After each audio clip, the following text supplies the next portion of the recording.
Okay, so 4 times 2 2/3. 4 times 2 2/3. What must I do here?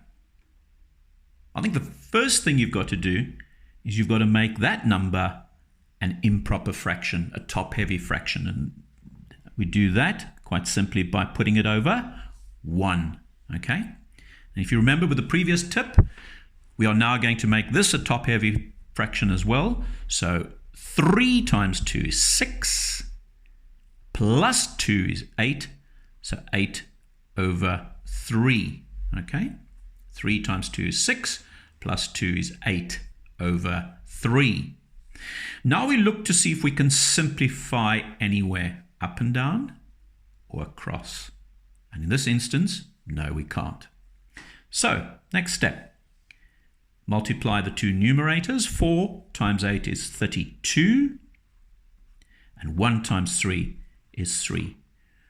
We don't leave the answer like that because that's not simplified. Okay? That's not simplified. So what we've got to do is we've got to see how many times 3 will divide into 32. So in other words, 32 divided by 3. Okay?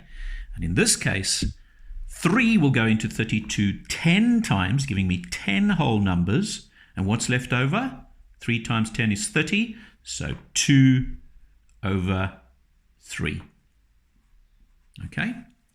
So remember, if you get a sum like this, a calculation like this, remember the 4, make it into a top-heavy fraction. Do the same to that, and then you see if you can simplify.